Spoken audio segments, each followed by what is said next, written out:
Do I really no longer feel alone, or am I tricking myself?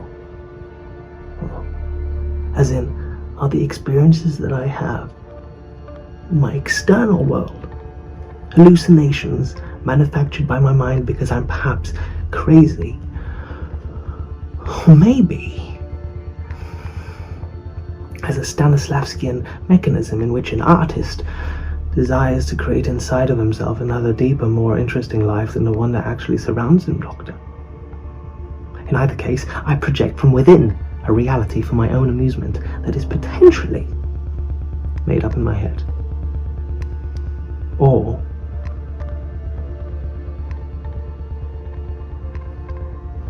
I'm genuinely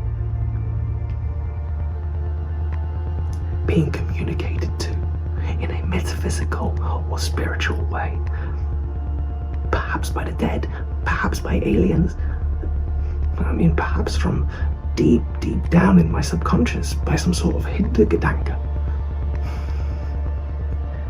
All I know is I am alone in my subjective experience, but the more I share my story, the more I notice the similarities in theirs and yours and mine. And I find connection in people through artwork, and be it modern or thousands of years old, and some lyrics and songs make more sense now, and a piece of cinema or a blanket of literature, just the stroke of certain brushes. Keep my eye on a painting for longer than usual, as if I'd once seen the view before.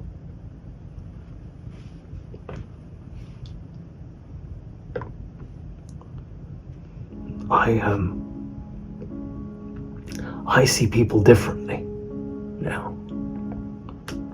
The odd expression in a stranger's face that looks familiar, or the smiles hidden behind their masks. I enjoy it, observing how we each play a part in our complex ecosystem. It's difficult to know where mind begins and ends, right? In some tribes, see, the whole universe has this, living organism. And how are we different from ants carrying food to its nest? Is their form of consciousness similar to ours? A human is alone in that it harbors a nexus of consciousness in its skull, unique and fundamentally unavailable to others. Yet humans are not alone, for we're enmeshed in a living ecosystem full of sentient creatures who can communicate and share their internal states via language and gestures and touch and emotion and observed intentional action and synchronized action, etc. Sharing a space-time in which energies are transferred through mere presence and heightened with a line of stanza or a flick of a glance. There is good evidence that we are not alone in our heads. Split brain experiments, they show how you can have two distinct consciousnesses residing in a single brain in order to solve puzzles, for example. I have to have a two-way conversation. A question, an answer, a rebuttal, a debate, a solution. And maybe a third, what about me? Yeah, maybe more. The self is likely an illusion.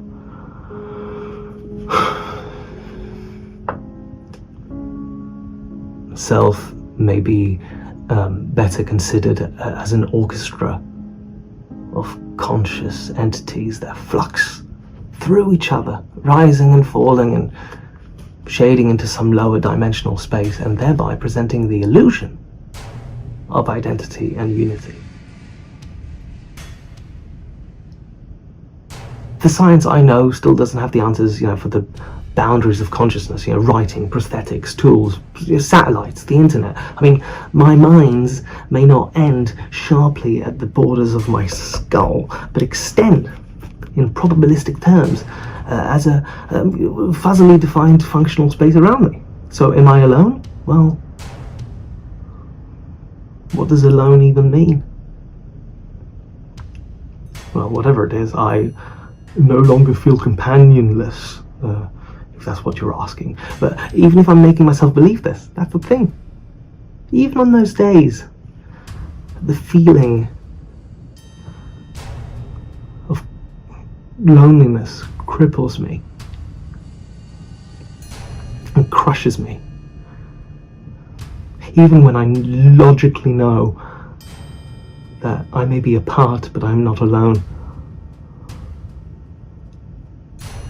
On those days, well, it is comforting to think that others are involved in your days of solitude. It would explain the paranoia I occasionally feel when once he felt alone. I felt alone. When once I felt alone, I now sense an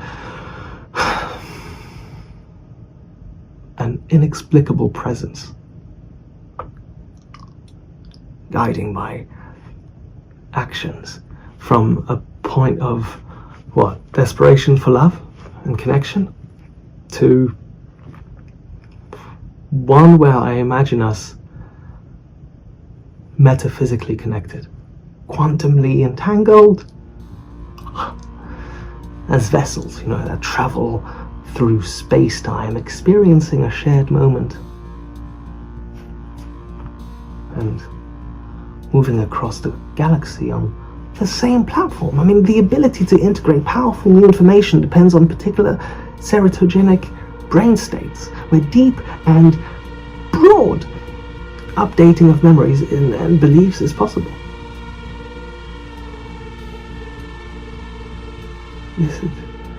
This state feels spiritual and highly rewarding, which in turn might make me seek this state further, and therefore evolve a desire to involve ideas from the spiritual world. I don't know. Perhaps facing titanic fears and confronting the world's worst parts within yourself is how you achieve it.